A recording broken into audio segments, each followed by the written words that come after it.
Seriously funny shit. Chapter 7. Shitting Troubles by Timothy Kimmel Jr.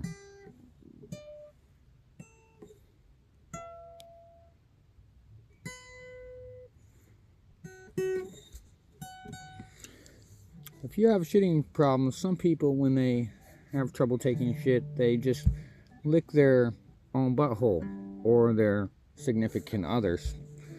Kind of like dogs. Ling dogs are very flexible. All Phillips are gay. It's in the name. They need something inside them, so they supplement with food, thinking if they can't have their butthole filled, at least they can have a full stomach and be somewhat satisfied. Just like Gabriel stands for gay boy or gay baby boy. A mother always knows, except in my case. I thought they had gotten him wrong like me, until he told me he was not gay for no reason, and then his gay friend tried sucking me off one night when I was whiskey drunk, and I pushed him off me, my completely limp manhood, and tried to hide in the bathroom, throwing up on the way. I'm a little slow, but eventually it all clicked. There are certain names that mean gay, and once you find out, it's like you should have known anyway. For example, Gary, or Gayer, or Gayer, is, as he is sometimes commonly known, referenced in a song of mine. Nobody's gayer than Gayer. It's in the name. You should have known their parents did. You should have known their parents did, and unlike mine, I don't have a gay name. I'm named after my dad, Tim, not my gay uncle Gary. Their parents got them right away. A real friend doesn't let his penis sucking sucker suck on his straight friend's penis while their straight friend is passed out drunk, in order to try and gayify their straight friend somehow. Now, I know what Gabe and Philip were doing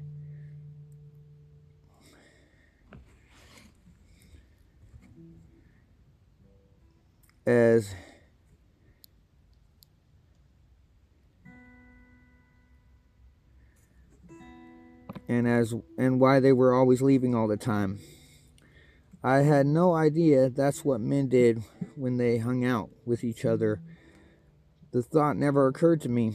I saw that sucker years later across the street walking down it, and his comeback for molesting me was to say, "Fag you," once he saw me, like he still preferred pretending about my sexuality instead of acknowledging his embarrassing mistake.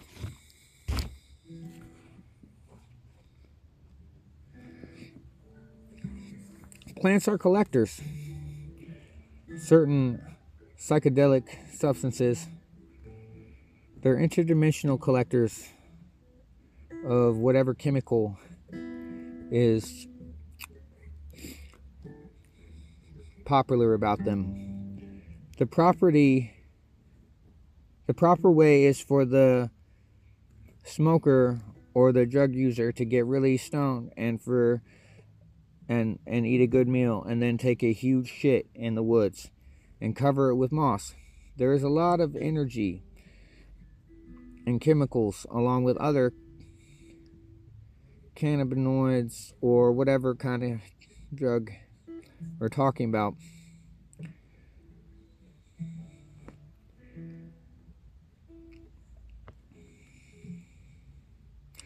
in shit. Marijuana, being an interdimensional collector, collects these chemicals from shit of drug users and turns it into flower, just like tobacco or any other kind of plant.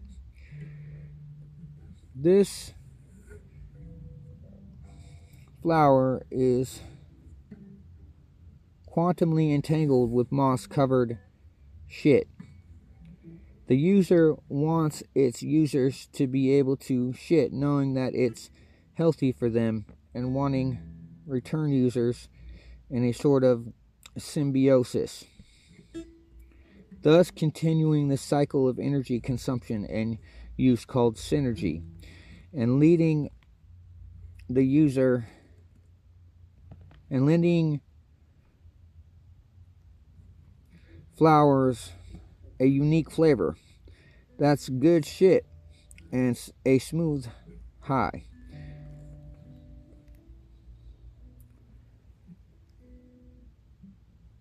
That sums up Schitt's Creek shits, except that the other way around. I can always write with the truth like this. Haha, bad jokes still. Otherwise, lyrics is wisdom, sleep, an unparalleled dimension of apathy over abuse.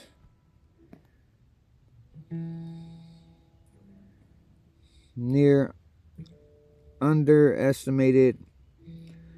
Never underestimate yourself. Conclusions are otherwise self-help in a I suffered developmental delays article. A human couldn't fake, yet a beast can. Not yet. Immediate.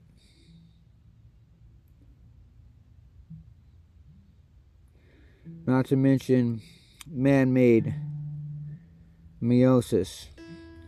Is this the learning I was promised, teacher?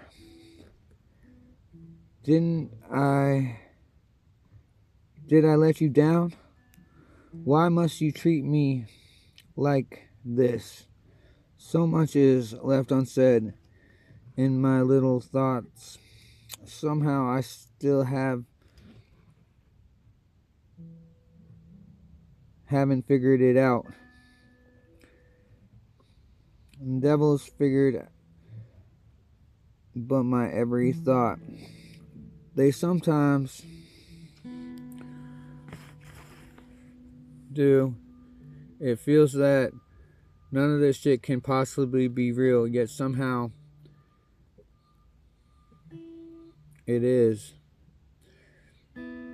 It's meant to be real. And plead with me, baby. Plead for me. Plead for you and me. I don't eat at the homeless shelter anymore. I was eating sausage gravy with biscuits over rice, having starved a couple of days. I noticed my meal tasted like dog shit. I thought it was my synesthesia at first, but realized when the dog shit taste lingered instead of going away that some fat ass had actually fed the entire homeless shelter dog shit. I'm the only one who seemed to notice, of course, about this aspect, and even though I was extremely hungry, I threw the rest of my meal away. I hate to waste.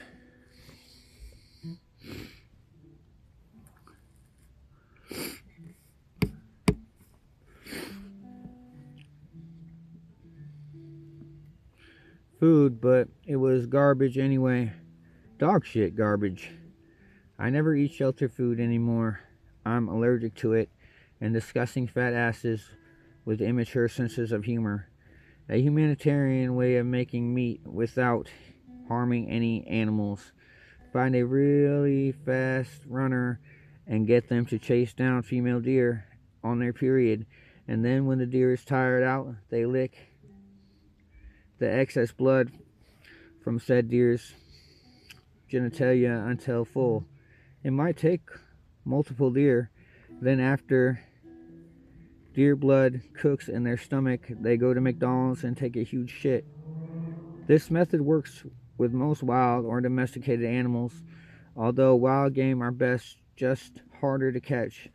Also make sure to find a disease-free game just in case it's a completely humane way of natural harvest.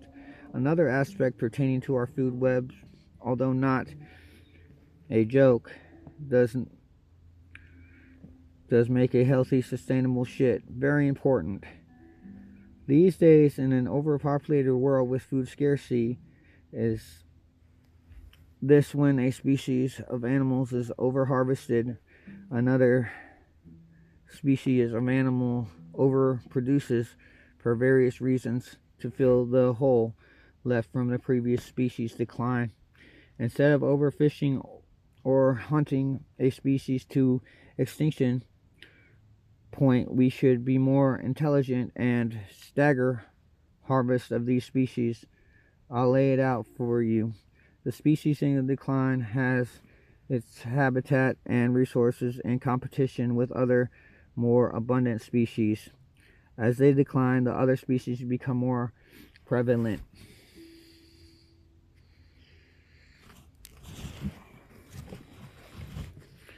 Leading to resource and environmental competition. This, combined with overharvest, can lead to extinction. A simple solution is to start harvest of their overabundant competitors until population stability. Stop harvesting endangered and or threatened animals and plants and instead harvest their main competition for resources. If people are hungry enough, they will adapt and be glad for a full stomach. They might even like their new food source more than their previous. This staggered and sustainable form of harvest gives us a more versatile food source and allows people that would be broke and out of a job if we keep doing what we are doing with our not so sustainable harvest methods to keep working and make money.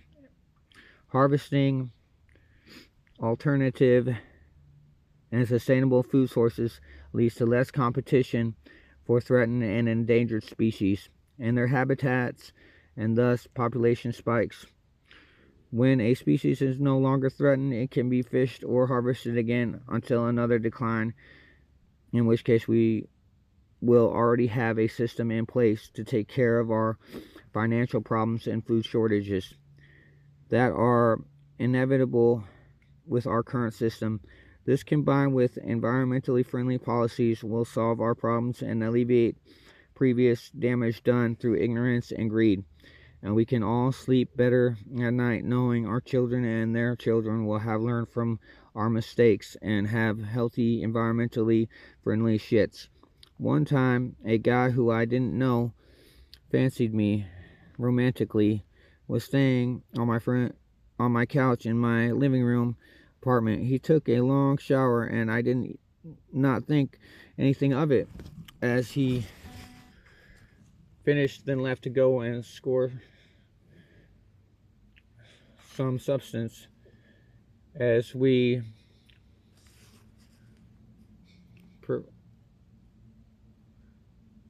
preferred payment method as his preferred payment method for staying there, which I did not mind because at least he was thinking of me, albeit in his own selfish way. I went to take a shower a few hours later because the opportunity and ease of access. I like to shower every day. I started my shower and stepped in as the water grew warm and adjusted its temperature and water pressure expertly from previous experience.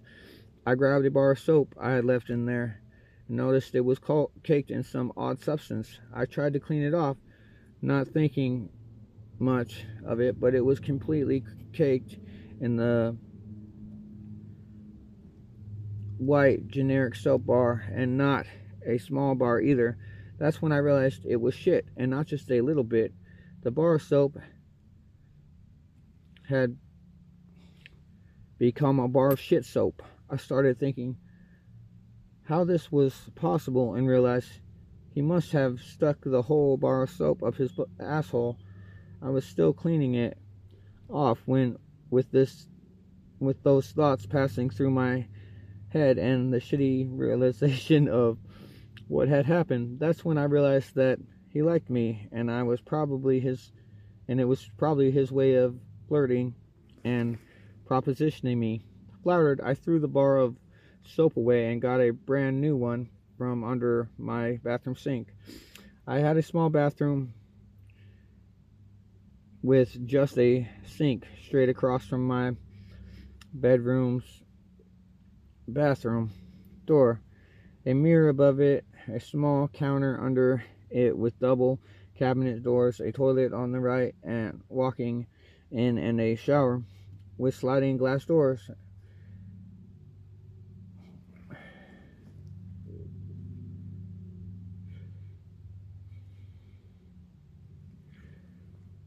Next to that, and of course a ceiling vent. I'm a heterosexual, so although flattered, I did not know what to do about my friend. I had a sense that if he stuck around, then I might run out of soap, and not to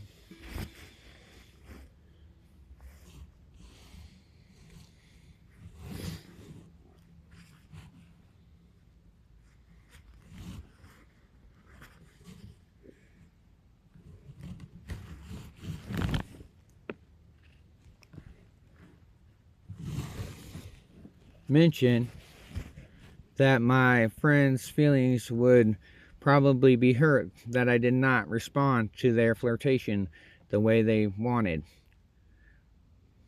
A rock and a hard place. I ended up kicking them out a few days later because I was going to Fairbanks to visit my children.